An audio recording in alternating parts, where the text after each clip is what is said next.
amigos, bienvenidos nuevamente a su canal Rango Cultural. En esta oportunidad hablaremos de una obra relacionada con la curaduría que lleva por subtítulo El poder de la selección en un mundo de exceso. ¿Por qué es tan insistente el tema de la ansiedad en las redes sociales? ¿Has notado los cambios más importantes en el quehacer de la industria y el comercio en los últimos años? No te despegues, el día de hoy te hablaré de la curaduría, una obra del escritor e investigador Michael Bhaskar. Conoceremos las respuestas a estas preguntas y mucho más. Acompáñame.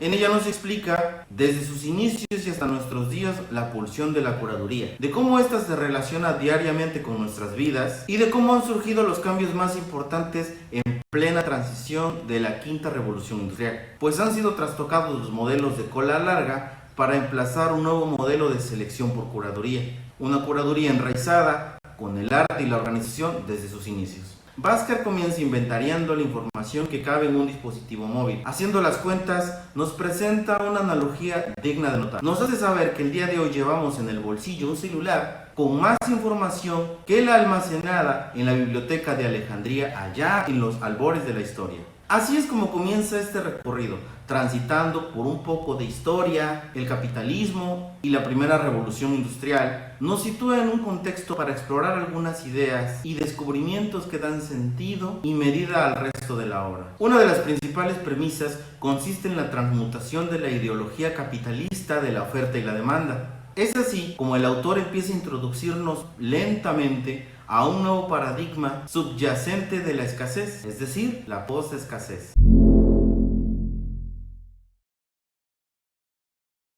Hoy se produce con exceso de oferta y este efecto también es conocido como largo auge, un paradigma cuya variedad ha modificado la voluntad de decidir, así como el ideal de éxito en nuestra sociedad actual.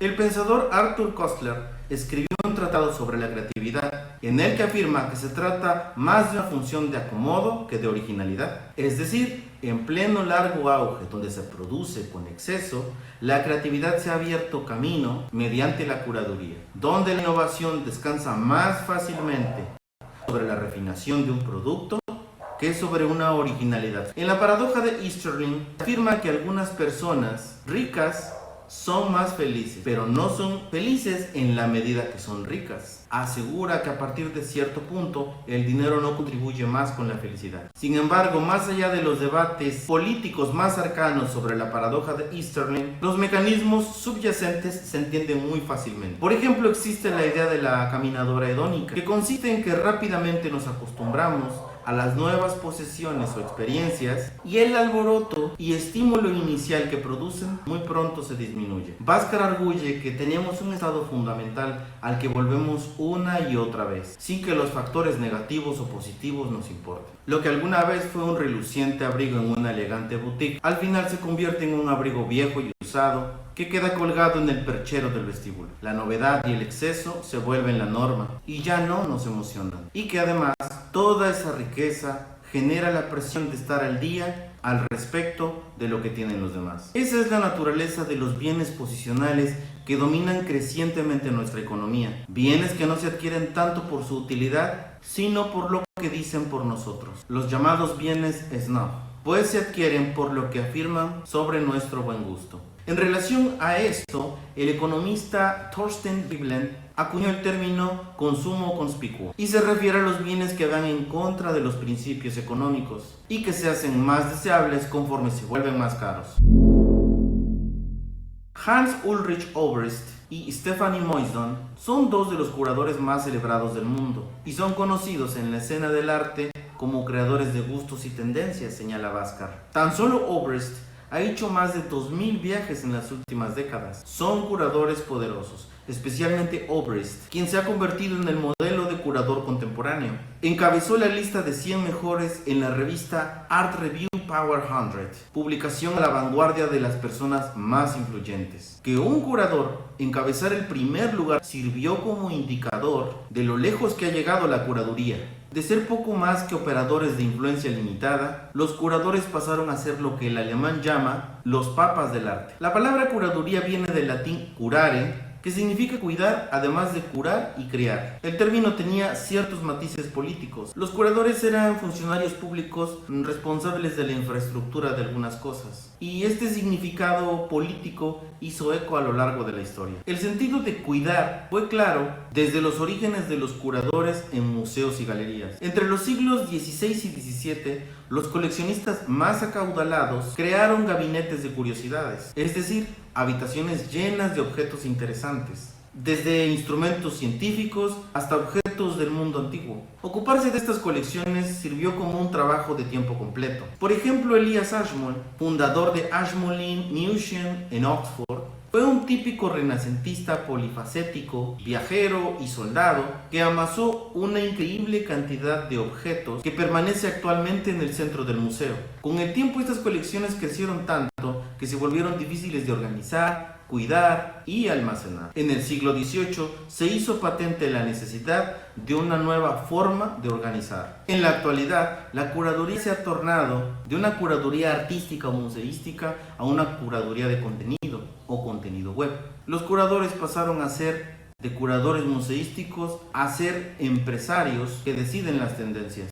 La curaduría se volvió algo común. El gusto y la extravagancia, operados desde plataformas subyacentes, hicieron que la web fuera útil y disfrutable, no solo un desorden cacofónico. Bhaskar realiza en la obra diversos estudios sobre el posicionamiento de la curaduría desde la pulsión de las empresas.com y hasta las prácticas disruptivas más recientes en empresas como Amazon, Netflix, Facebook, Airbnb, entre otras. Todas de consumo corriente sobre las prácticas de curaduría hasta nuestros días. En nuestros días, a pesar del emplazamiento y sus avances, la curaduría enfrenta sus propios paradigmas subyacentes de la posescasez, como es el caso del esnovismo. Entre las cosas más importantes de esta maravillosa obra, vale la pena subrayar los llamados efectos de la curaduría en palabras de Bhaskar, los cuales son la refinación, la simplificación, la contextualización y la explicación.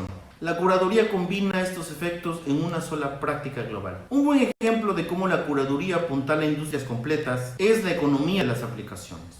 Apple lanzó App Store en julio del 2008. Es tanto una tecnología de consumo como software y un negocio de venta, pero su éxito se basa en un certero enfoque sobre las prácticas de la curaduría.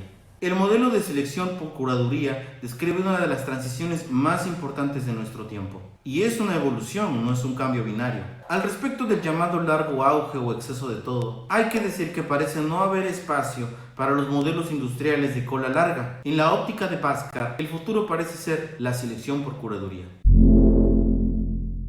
Pero, ¿dónde se involucra la ansiedad de las personas en todo esto? Todo tiene que ver con las decisiones. Sí, con las decisiones de todos los días. Para ello, Bhaskar nos explica un poco sobre un experimento llamado la mermelada, que fue el foco de una investigación clásica sobre las elecciones realizada por Sheena Lingard de la Universidad de Columbia y Mark Lepper de la Universidad de Oxford. En ella se colocaron 2 mesas en un centro comercial con 6 frascos de mermelada diferentes y otra con una variedad mayor, 12 frascos de mermelada diferentes. Muy pronto notaron que la gente se acercaba más a la variedad más grande, es decir, donde había 12 piezas. Pero en realidad las ventas eran muy bajas ahí. Caso contrario en la variedad más pequeña, pues en este caso las ventas se elevaron por encima de la variedad más grande. Este mismo efecto se observó en los resultados de otra investigación titulada Cuando el poder de elegir desmotiva. Se descubrió que a los niños que se les daba un juguete se divertían más que aquellos que se les daba la opción de elegir un juguete